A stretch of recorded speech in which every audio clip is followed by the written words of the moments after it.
Sayan. It's a pleasure to be here at the Gasparolo Sai Center. And every night we're doing one name of our Puja Gurudev. Just like for all great Mahatmas, all great saints, devotees would have composed names.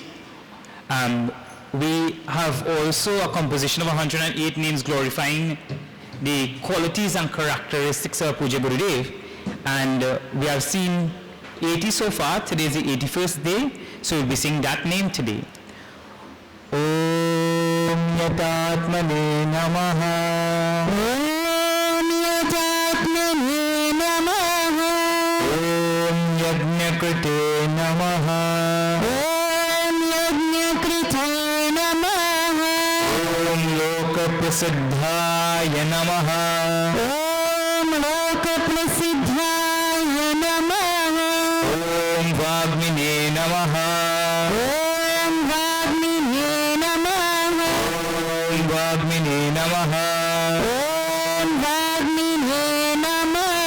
Om Vagmine Namaha. Om Vagmine Namaha.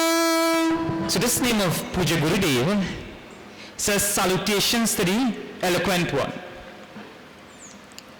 So sometimes we need to tell somebody a story. And when we have finished telling them, they ask us exactly what we meant by that. Many times I'll go and tell our Swami a story, and he say, explain what you mean now.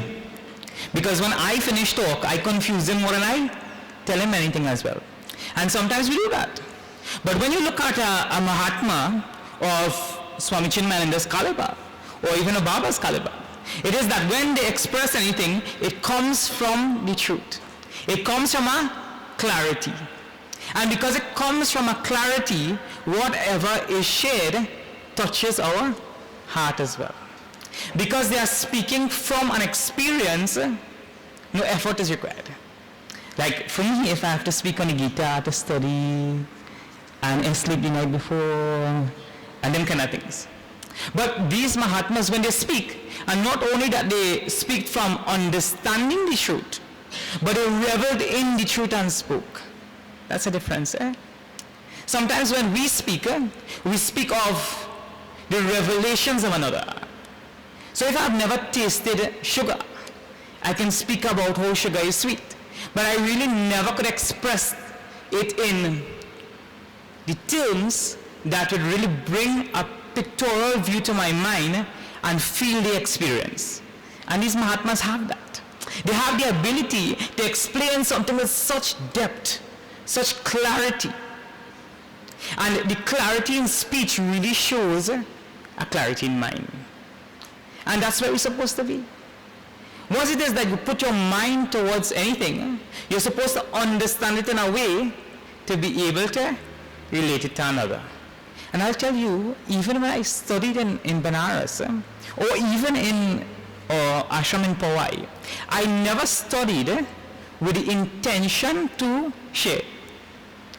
And I think that's one of the things that really provides a challenge in our present education system. Because most times what we do is we just study to write an exam. But we don't study at something in a way, or you listen to a lecture, some Pandit is there, some Swami, you listen in a way that you imbibe it so that you can explain your own words. And our Puja Gurudev did that. He took the same ancient scriptures that was clouded in words that may not have been appropriate for that time and brought it into the modern era. He was so, he was so good at words that some people just went to his lectures to listen to his English alone. He was so articulate. In our Shastras, it says that the great Mahatmas, like Adi Shankaracharya, etc., don't even use one word more than is necessary. And you see, in the far end of Gurudev's life, Gurudev was invited to the United Nations to speak as a Hindu voice. And today as well, we have one of those programs in the ashram. And when you look at Gurudev's disciples and Gurudev, you can see that eloquence as well flowing over to those that have imbibed him. So we pray that at one point in our journey, we may become eloquent as well, that we may be able to express our words clearly.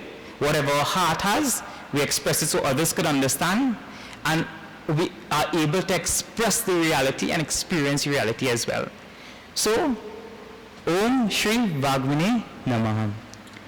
For those of you that are joining us for the first day or night, we are doing chapter 15 of the Bhagavad Gita. And chapter 15 of the Bhagavad Gita, Swamiji was saying last night, that it's a prerequisite in our ashram. Before we eat, we chant the Gita. So we spent 2 years in Powai, and when we were there, you needed to chant it at lunchtime and you needed to chant it in the evening time. And then as well as whenever you go to anybody's home, before you eat as well, you need to chant it. So every time I chant one verse in the Gita from chapter 15, I start to feel hungry. So if I don't stick with time today, it's because of habit. So as soon the chanting of chapter 15 takes 3-4 minutes, and right after that I feel hungry. So if by chance you see me rubbing my tummy for any reason, it's because of that. Okay, so we go directly into the chanting of the first verse of the Bhagavad Gita. Ata Panchadasho Dhyayaha. Ata Panchadasho Dhyayaha. Shri Bhagavan Uvacha. Shri Bhagavan Uvacha. Udvamulamadasyakam. Udvamulamadasyakam. Ashwatam Prahuravyayam. Ashwatam Prahuravyayam. Chandamsi yasya parnani. Chandamsi yasya parnani. Yastam Veda Savedavita. Yastam Veda Savedavita. Yastam Veda Savedavita. Yastam Veda Savedavita. Shri Krishna Sharanam Mama. Shri Krishna Sharanam Mama. Shri Krishna Sharanam Mama. Shri Krishna Sharanam Mama. Shri Krishna Sharanam Mama. Shri Krishna Sharanam Mama. Shri Krishna Sharanam Mama. Shri Krishna Sharanam Mama. Sharanam Mama. Sharanam Mama. So we are at chapter 15 of the Bhagavad Gita. The Bhagavad Gita has 18 chapters. So a lot would have been said before. In the first chapter, Arjuna would have been confused. And many times as well in life as well we are confused. What to do, what not to do, how it should be done. But then there are little things about which we are confused about. So for instance, today is Sunday, probably should I cook rice and dal and bhaji, or should I cook macaroni pie and red bean and fried rice? These are little things to be confused about. But then there are much more deeper things that we are not clear about. Some of the deeper things are, who am I? So, my name is Brahmachari Hemraj. But as a title, but who am I in relation to the world? What's my relationship with other people in the world? So, what's my relationship with other individuals in the world? Who am I in my essential nature? And what's my relationship with the entire world? And the Bhagavad Gita at several places would indicate or highlight a direction that a thought should go in to understand who we are. And this chapter 15, not only is one of the shortest chapters, it has 20 verses. Chapter 12 as well is very short. But it is said about the Bhagavad Gita that it is the essence of the Upanishads.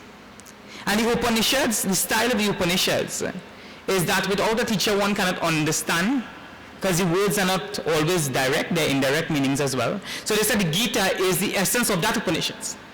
And then the essence of the Gita is chapter 15. So Mayacharya, when he took this particular verse, he took 3 classes. 3 classes for one verse. He took one word, one class. So that's to tell you the depth of suggestiveness that the words of the Shastras have. And when I think about how deep this is, and I was really praying that last night Swamiji did it, but he didn't. So my prayers wasn't answered. And whenever your prayers is not answered, you have to accept it with prasada buddhi. Prasada buddhi means cheerful acceptance. That is not what the universe wanted for you. You just do what you need to do. So I need to do at least one verse for today. And what happens when we look at the Gita from different dimensions? A clarity comes as per our relationship with the divine. And here, the first word of the Gita says, Udva Moolam. There is a tree, but this is not a regular tree. This is a tree that its roots are up in the sky and the branches are downwards. And it's saying that Udva Moolam Adeshakam. So rooted above are the roots are above and the below are the branches. And what tree is this? This is Ashwatthama. Ashwatthama. This is the peepal tree. So here a pictorial representation is given by Shri Krishna to Arjuna of a tree. So there is one tree, and this tree actually represents samsara. The tree represents a cycle of birth and death. And this tree now is going to have a lot of other things. With every tree there's roots, there's shoots, there's leaves, and each one of these things is going to represent something that is going to direct us towards understanding the world.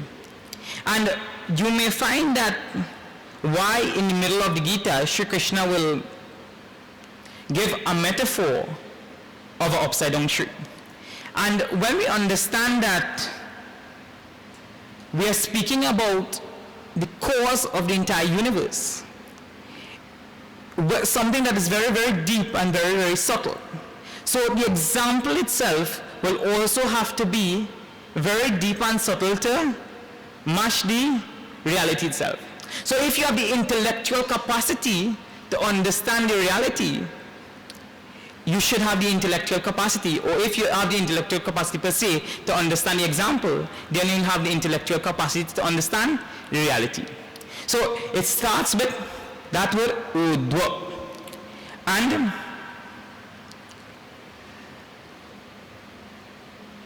this special tree is called Samsara Vriksha. And why Shri Krishna would have chose to indicate the cycle of birth and death, or the world of coming and going as a tree. So the rishis, when they meditated on this particular word, they came up with the revelation that Shri Krishna would have indicated the samsara to be a tree because a tree could be easily cut down. So our samsara, which is characterized by joy and sorrow, can be easily cut down. So joy and sorrow could easily be removed. So it says, but the source of this joy and sorrow, the source of all experience in the world, finds itself in something rooted above.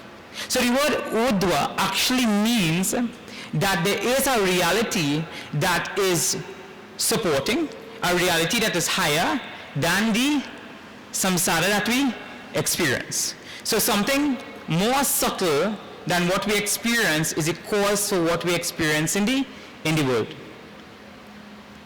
So the word udva moolam means that the cause of all we see here is rooted in Brahman. And then Adi Shankaracharya goes on to describe various words to describe that Ishvara, that Brahman which is conditioned by Maya, known as Ishvara. And when Ishvara identifies with the cosmos, he calls it the cosmic intelligence, which is Hiranyagarbha. So that Ishvara is there, which is the cause of everything.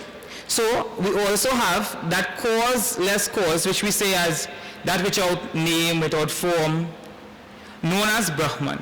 So that Urdhva Moolam is indicating the fact that at the cause of all things is something higher than the world. Something subtler than what we experience is the cause for the entire universe that we experience. And that cause is above. But we shouldn't think about that cause of Ishvara being above as something special. So it's not that the Lord is here and then everything else that we experience is down here. He says, and that Lord is Sukshmatvat. He is beyond the senses. He is beyond time. He is beyond space. Because if the Lord, who is the cause of time, had to be present before time was there, and space also. So here it is saying that which is the cause of all things in the universe has to be Deshakala Vastu Aparichinna. Means that before anything was, the Lord had to be there. So if anything that is in time, anything that we could conceive in time, that cannot be Lord. Anything that we can put into a particular space, into a particular form, that also cannot be the Lord. And anything, so space and time, any particular object also can be the Lord. So that is Urdhva Moola Madashakam. And this Lord is Ashwatam. This Lord is the samsara is Ashwatam. The Lord himself is beyond all things. So, just to recap, the Lord is beyond time, the Lord is beyond space, the Lord is also not an object of our senses because he's subtler than the senses itself. And then, what he's saying is that that Lord is seated above and all other things are below. So, all other expressions, so there's one tree here, and as the tree grows, there are branches coming down and there are leaves, and everything else is an expression of that one Lord. So the next word that is being described here is Ada Shakam. So the many branches are there. So the roots are above, the roots represents that the Lord is highest, he is the first, he is the subtlest, he is beyond name, he is beyond form, and then out of that tree comes branches, and there are many branches, and each branch represents a manifestation of the Lord. So here is said time is a branch of the Lord, space is a time of the Lord, is a branch of the Lord, and all the elements are expressions of that Ishvara itself. So whatever we see comes from one source and it expresses itself in the universe, and it's known as the branches. Urdhva Moola Madashakam Ashwatam Prahurafyayam. And this is where, even though the Lord, who is beyond name, beyond time, beyond causation, who is unaffected by everything, from him now an expression comes into the universe, an expression of all manifestations from Brahmaji straight down to a lump of grass. An expression comes down, and the expressions are represented by the branches. And now, those in that expression itself, it says that anything in that expression, besides from Ishvara himself, is Ashwatthama. Ashwatthama means swa. Ta, means not, swa means tomorrow, and ta means remaining. So the samsara that we experience, Shri Krishna is saying here that the samsara we experience, the joys and the sorrow, the pain and pleasure is swa, which means tomorrow, which means the opposite, and ta means remaining. So the joy and sorrow we experience is not going to be here tomorrow. And not only the joy and sorrow we experience, any other experience we have is not going to be here tomorrow. Everything that you hold close to you today is not going to be here tomorrow. Can you tell me what is going to happen tomorrow when you, no, not tomorrow, when you walk out this door right now and walk down the stairs? No. Because we are not sure. So he is saying that everything in this reality has some sort of changing happening. And there's only one thing that is changeless. And it's a very nice story to indicate this as well. Once Yudhishthir had a great Mahatma come to his home. And that Mahatma came and he asked him for some money, some charity. That's what Mahatmas do.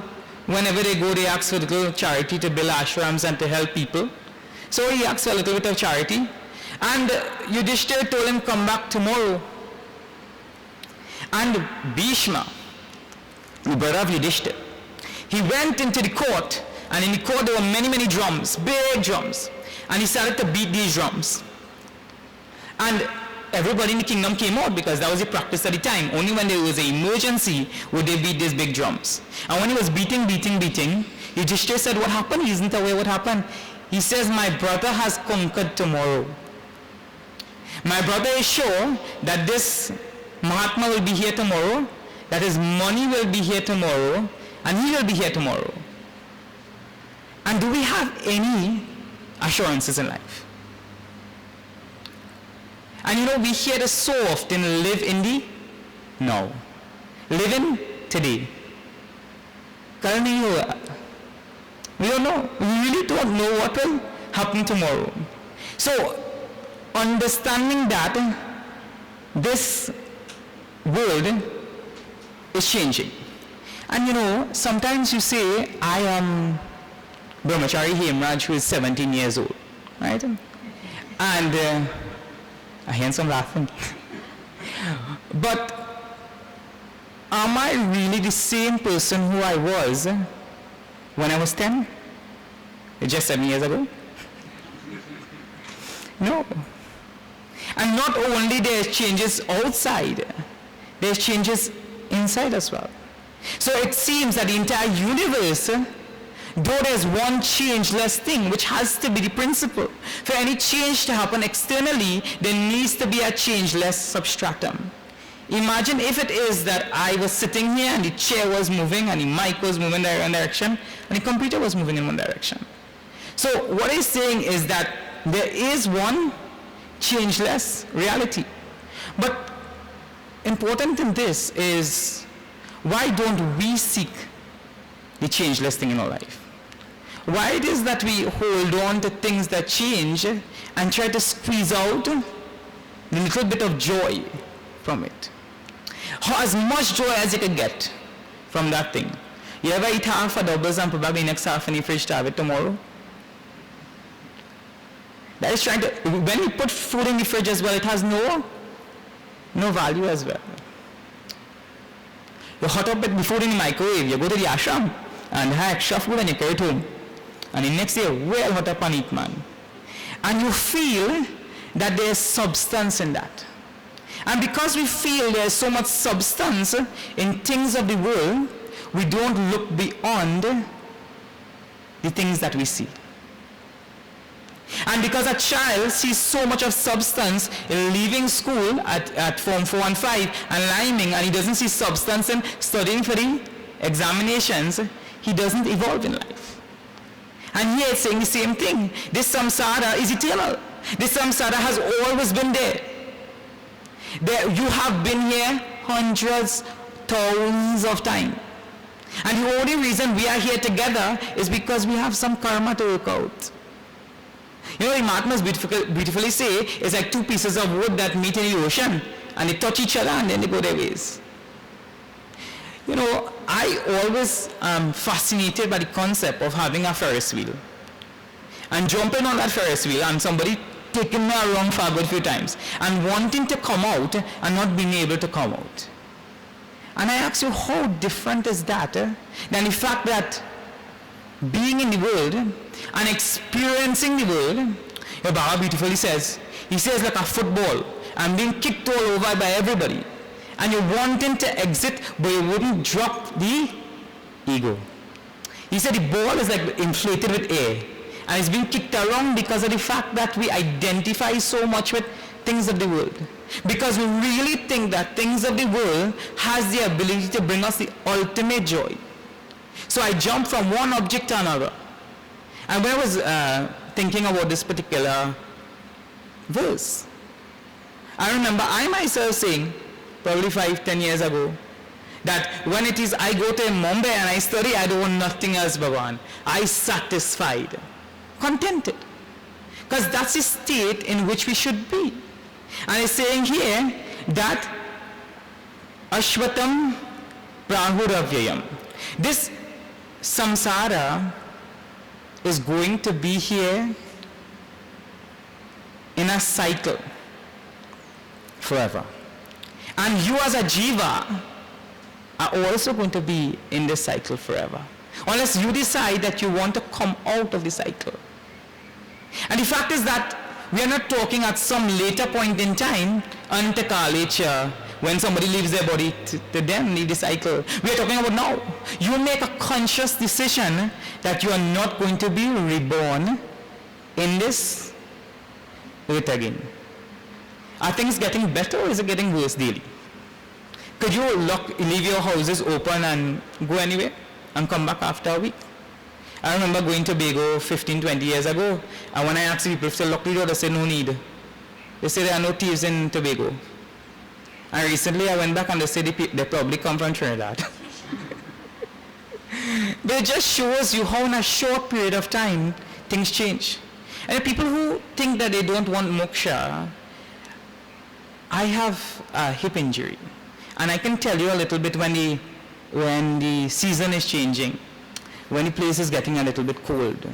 People really haven't studied the fact of how much change can happen, how much suffering can happen in their own lives.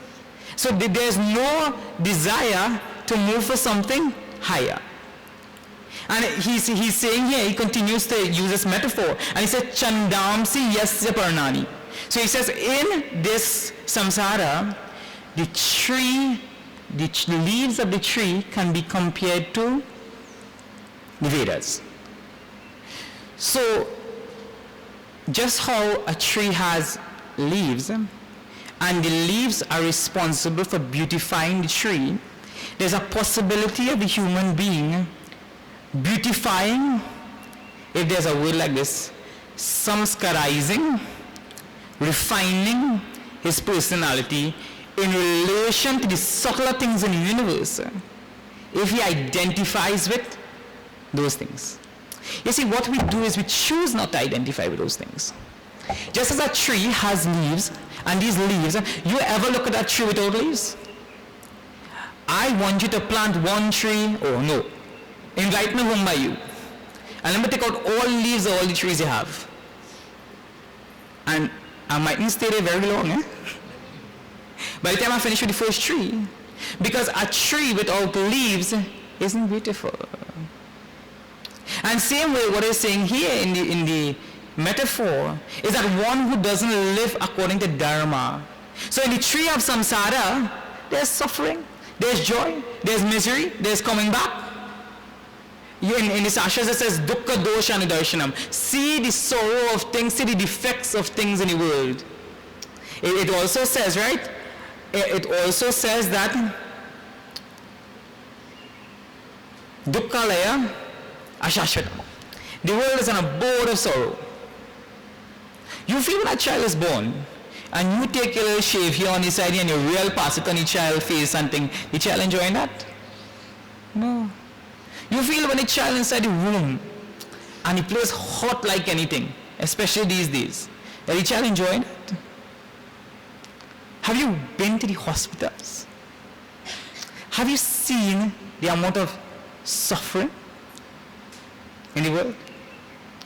Those people that say that they don't want to. And then still we decide not to live according to Dharma. So it says that a tree that has the leaves on it represents Dharma. And it says that there's an opportunity in the individual's life to identify himself with that Dharma, to practice that Dharma. And when we practice that Dharma, what happens is that we evolve. Not only we become beautiful, but we bring beauty to those around us. So you have the capacity, not good looking we're talking about, we're talking about the subtler aspects of your personality. Not only thinking about, well, boy, when we go home this evening, we better make a burger and sit down and watch a little, what is the name of the show now? The serial? I don't know the serial. The Indian soaps. So it is saying that this tree also is protected by the leaves. Because the leaves absorb the sunlight, and through the process of photosynthesis brings the chlorophyll to the plant, and then the plant becomes stronger. So not only it has the ability to beautify your personality, not only it has the ability to beautify others, but it also has the ability to bring strength. So Dharma that is lived has the potential to bring strength to the personality. Have you looked at these Mahatmas when they speak? Fearless. Because they speak on Dharma. They live with Dharma. And this tree leaves also represent the fact that while practicing Dharma, a Dharma is also there in Dharma. What does that mean? We came from the ashram. We drove a vehicle, hydrocarbons. So somehow we are also destroying the universe. When it is that I light an incense, and the incense has been imported from China, where there was child labor, and some child would have suffered to make that incense. When it is that the person on the truck delivering the incense to me would have eat something in a tin where Hindu people do eat, I would have also contributed to that as well. So what he's saying is that in the samsara, there's also Dharma and there's Adharma. And because there's Dharma and Adharma, it's the reason we are here again. And we will always be here once we identify with Dharma and Adharma. So the importance is to go beyond Dharma and Adharma. And that's why it says, Yasya Veda Saveda Vit. So one who knows the tree as the ultimate reality with its roots in above, and all these things, the branches as expressions of that reality, and understands the relationship between Dharma and Dharma, Dharma and Adharma, and act according to Dharma, has the potential to pivot and leave this world of samsara by realizing that one entity. And it says an important word here, Yastam Veda Savedavit. And I want to spend a minute or two analyzing that statement. When we say Vedavit, if somebody, Vedavit means one who knows the scriptures. But I can know the scriptures exist. I can know, and then I'm Vedavit because I know the scriptures. I can also know one scriptures exist and know and be Vedavit. I can know one mantra exists and be Vedavit. I can know that there are 4 Vedas and chant them as well and be Vedavit. But that is not what's being indicated here. When the term Vedavit is being used, it means I should know that reality as the essence of my own being. Know the Vedas like that. So know the essence of the Vedas. Do you know 80,000 verses of the Vedas are Karma Kand mantras? Anupasana Kand. So it tells you about performing something and doing some puja and also doing some sort of meditation, but it doesn't tell you how to really connect with the subtlest aspect of yourself, the essence of the reality. So you're saying that one who knows this tree like this is able to be Vedavit. And the metaphor continues. Shri Krishna Sharanam Mama. Shri Krishna Sharanam Mama. Shri Krishna Sharanam Mama. Shri Krishna Sharanam Mama.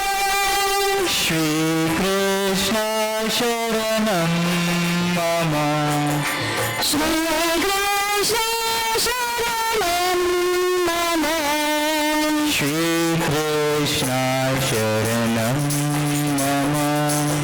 Shri Krishna Sharanam Mama. Adashchodam prasritastasya. Adashchodam prasritastasya. Shaka guna purvaya.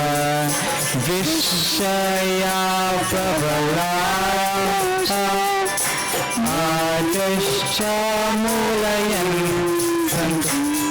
Shri Krishna Sharanam Mama.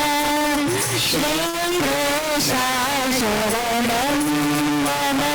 Sharanam Mama. Sharanam Mama. So this verse talks about suffering in samsara, and we want to sing it in normal raga. When you're suffering, you can't sing la la la la. You have to be in the mood of suffering. So this verse actually takes a totally different meter. It can't even fit into the regular meter. You're suffering and coming here from millions of lives and you singing la la la. Everything's okay, no problem, I'll come back. That's what we did just now.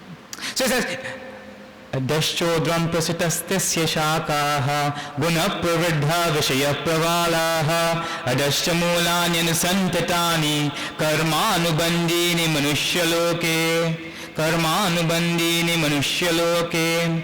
So it says that branches, there are branches as well in this tree. Tree has branches, and it says that these branches has its roots in the ultimate reality. And that's an interesting thing. Whenever we look at the world, we must remember the source of all things. You know, some people reach in very high positions in life and forget where they come from.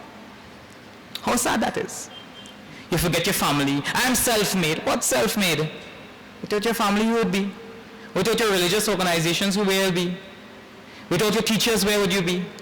So it talks about, this verse talks about the branches being, some branches are above and some branches are below. You know what I remember when I say this? Jack and the beanstalk. You know when Jack gone up the beanstalk and they cut it down with which was going up. Well, don't stretch this example too much, eh? But there were some branches on top and there were some branches below. It is saying the same thing here when there are some manifestations of the reality from Brahmaji. The manifestor of the entire universe, he also is not permanent. Think, if Brahmaji isn't permanent, Indraji isn't permanent, Surya Bhagwan isn't permanent, then we think that we'll be permanent in this body that we have. Think about it with your own experiences. If it isn't sometimes very challenging to function from the level of the body, how much suffering there is. Sometimes you get a little bit of joy, and the amount of joy you get is so little bit. You know, like if you make a bread and cheese sandwich, and the cheese so thin, and the bread, so much bread, and it has so much of sorrow, and so little joy. And the interesting thing about that as well, the joy comes for a little while, and it goes very quickly. The joy goes. You want to make a cup of coffee, and you're thinking about making this coffee from quite Port of Spain, and you're traveling down to south. And by the time you don't make that coffee and you drink it, it'll last for 2 minutes. But the amount of time you need to concentrate on getting that coffee, the amount of mental turmoil that you need to endure. So it says that everything from Brahmaji straight down to a blade of grass is in the field of change. And whenever there is change, there's discomfort.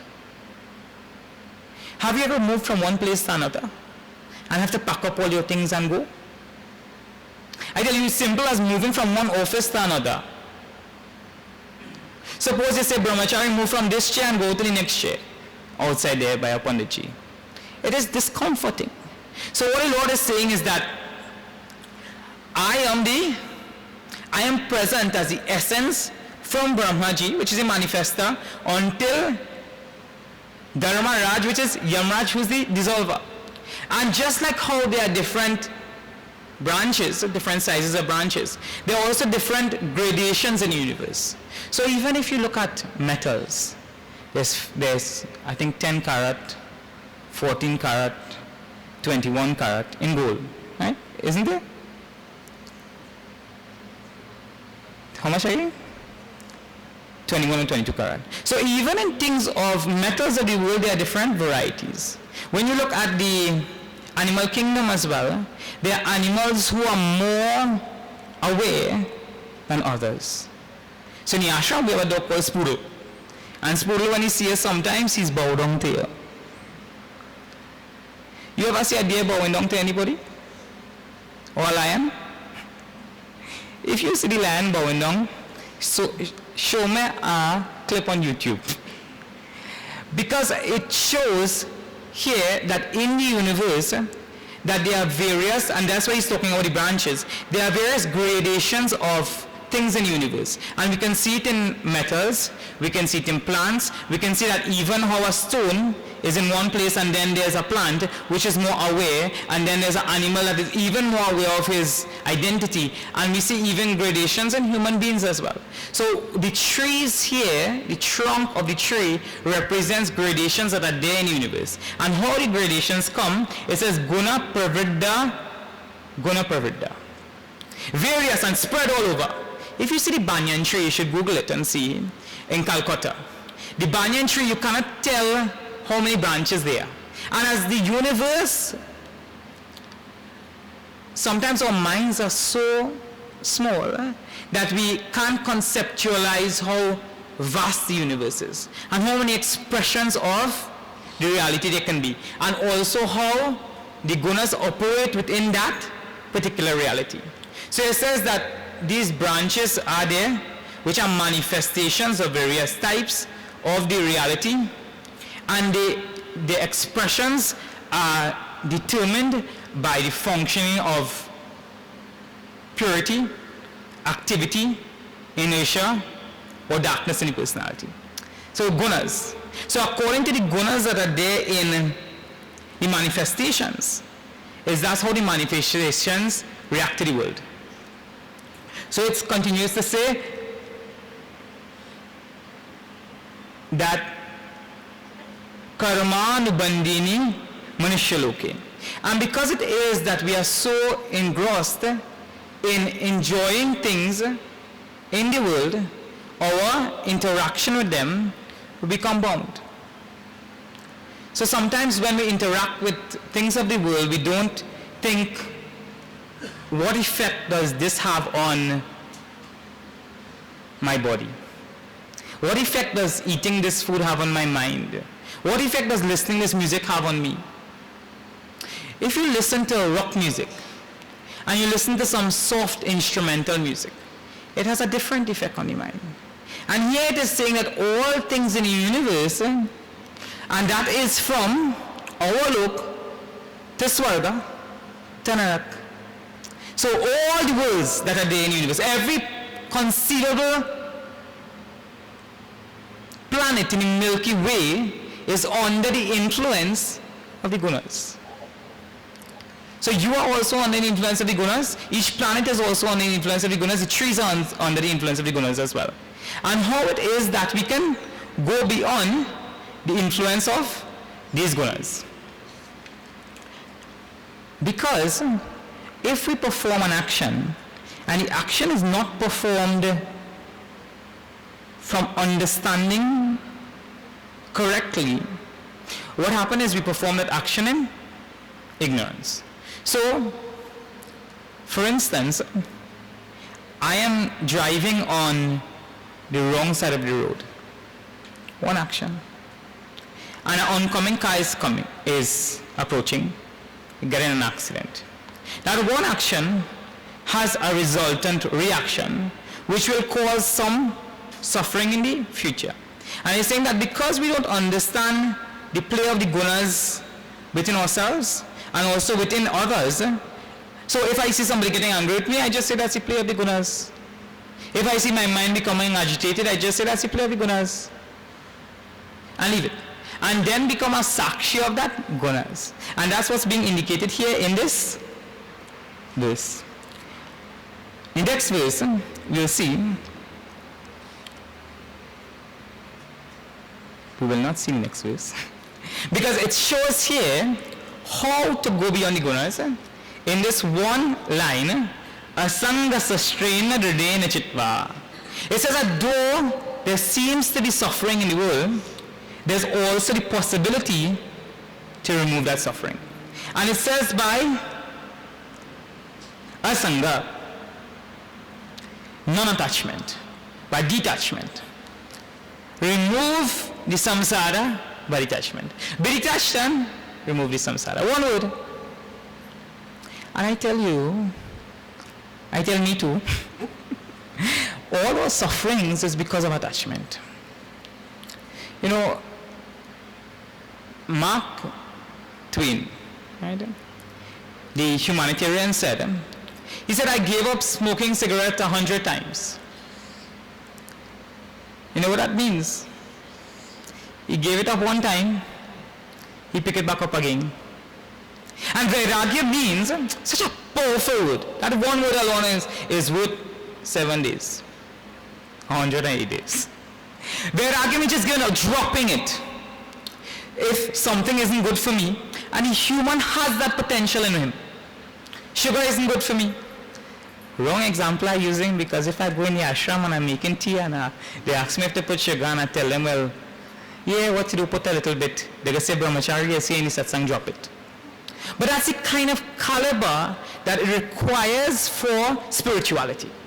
So it says in order to go beyond our own suffering, in order to go beyond our own mind, to go beyond our attachments, to go beyond our intellectual perversions, seeing things the wrong way, we need to have vairagya.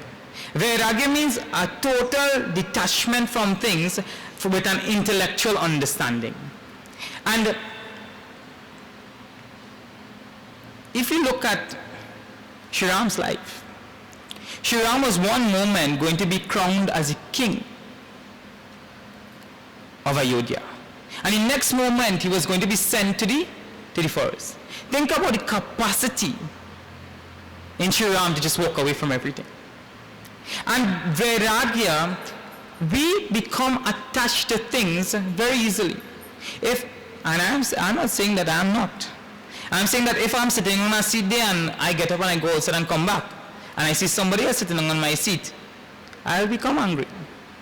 Or they will create some level of agitation in the mind. But here the call of the Shastras is to be detached from everything.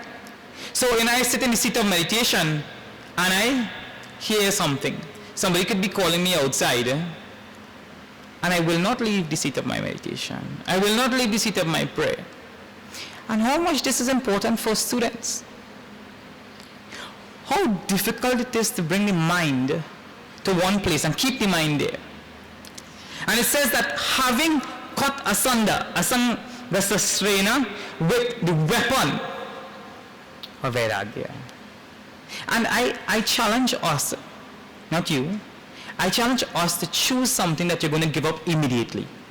Not the next moment, not tomorrow, not New Year's. Choose one thing that you're going to give up as soon as you get up from your seat. Because this is how the building blocks of spirituality starts. Because when we are attached to something, it creates a desire.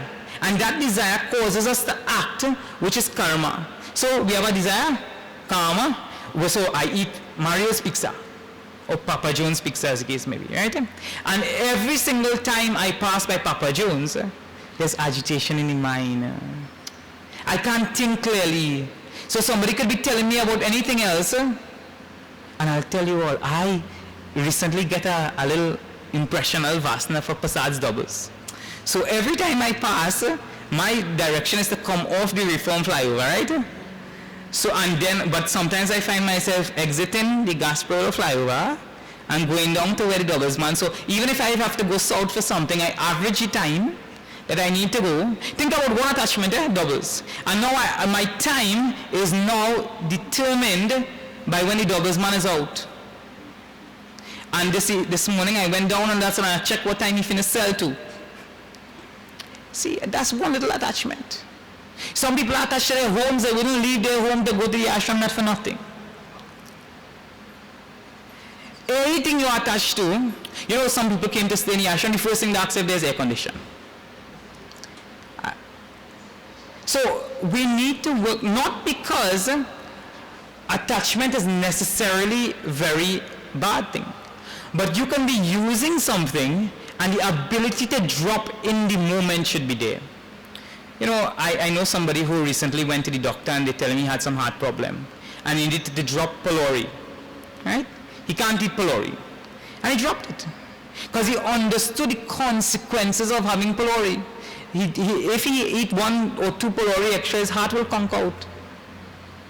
And sometimes we don't understand the implications of our attachments. And because we don't understand them, we suffer. And then we come again and again.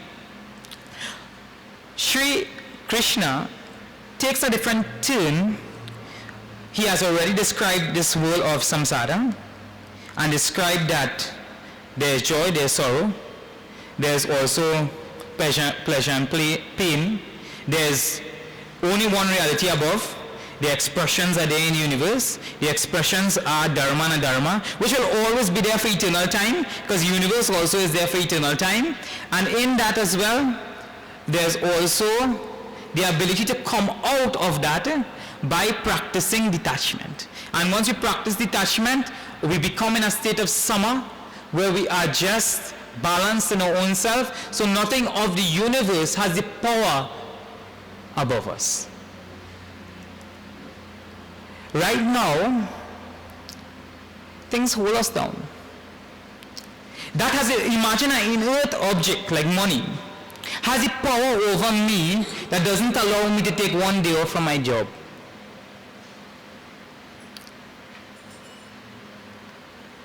Or I'm so attached to this one person that I can't even think about separating from that person to do sadhana. This happens with grandparents and children as well.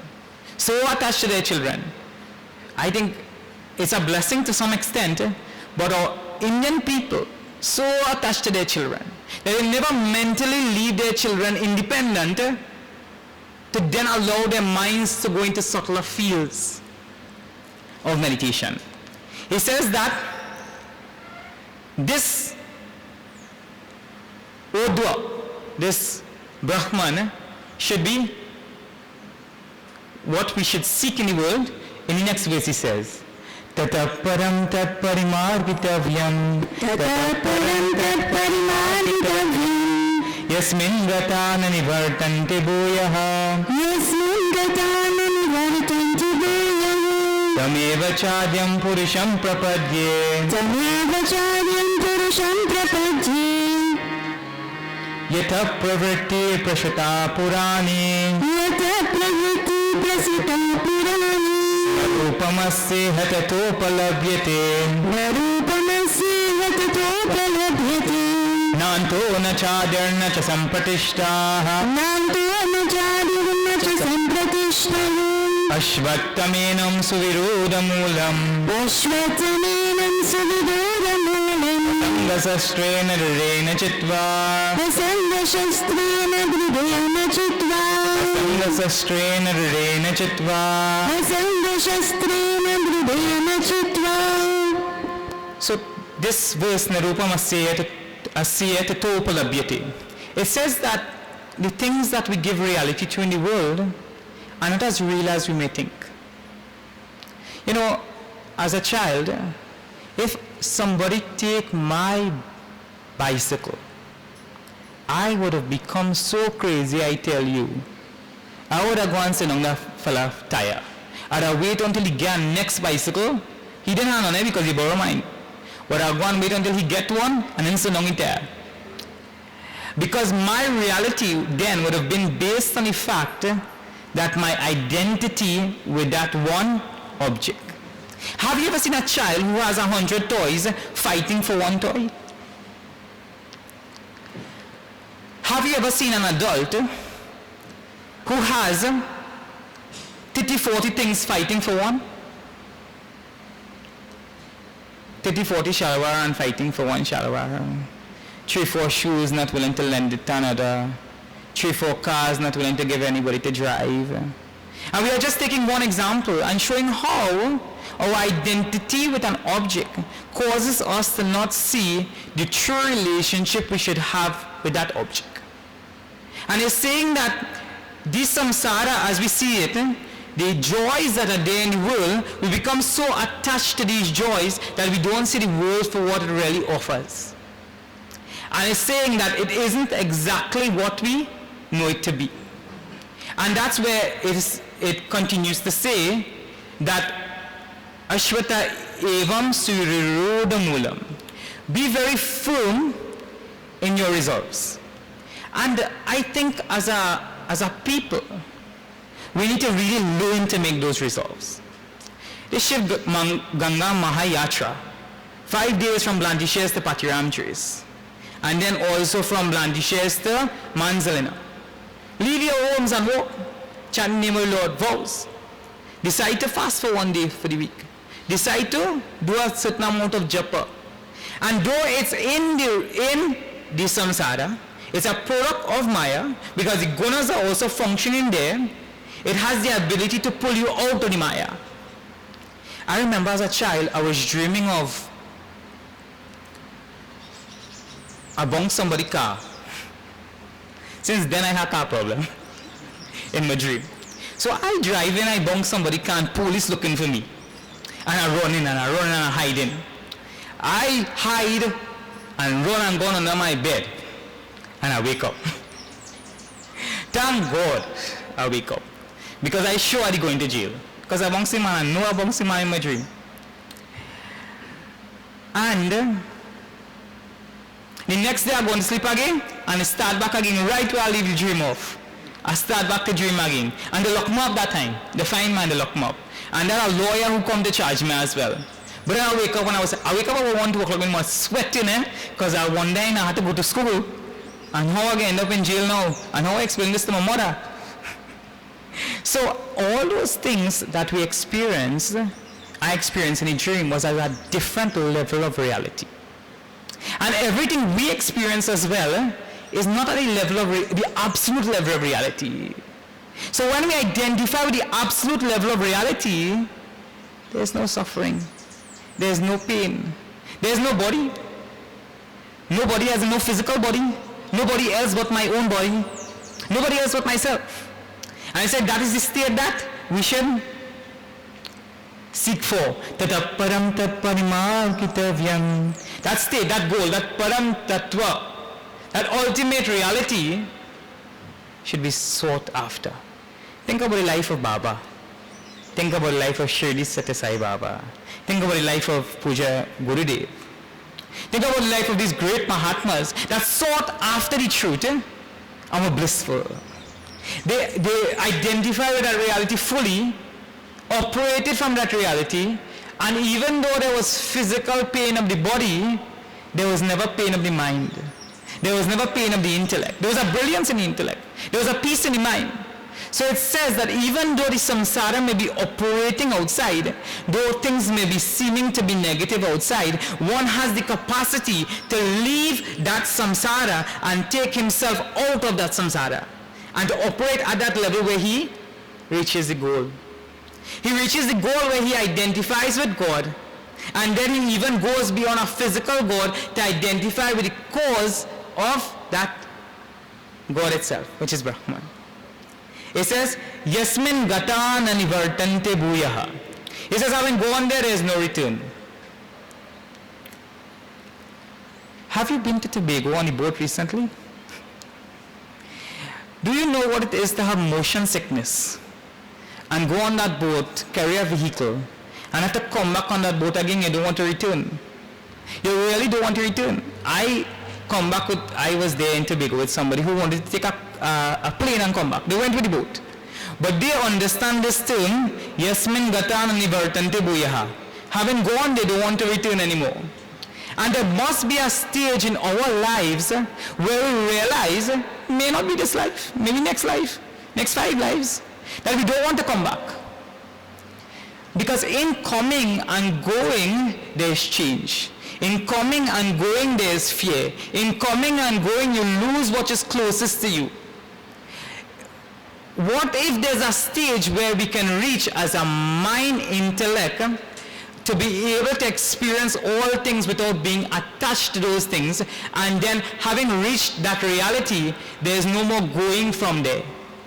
So this going is not a physical going. Not that I leave here and I go to Swarga, I go to Vishnu Loka, I go to Krishna Loka. This going is mentally, intellectually recognizing that there is only one reality behind the universe, which is Brahman, which is the cause for all things. I am also identified with that Brahman, not in any superficial way, but being that very existence itself, and I am the cause of everything.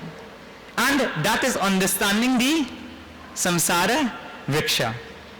Tameva chadyam purusham papadye. He says, I will only seek that Purusha, that eternal being, that cause of all things. Yata pravritti prashata purani. From that one thing from which all things have come forth. See, we normally identify with so many things of the world. What about identifying with the very cause of all things and becoming one with that? Where would there be pain? Where would there be suffering? Where would there be sorrow? So the Gita identifies a really wonderful state that though there are changes going on outside, you have an element of your personality that is changeless. By practicing Vairagya, give up all attachments and just identify with that. Understand that when you see changes in the universe, it's happening by the gunas. Practice dharma, but also understand that in every dharma there is a dharma, and keep striving for that one goal. Sometimes we start things and we give it up halfway. There's so much more to be reached in the spiritual path. So we pay our prostrations to those great rishis and saints and sadhus, and we ask that maybe reach that stage where there is no return. Shri Krishna Chandra Bihari Lal Ki Jai.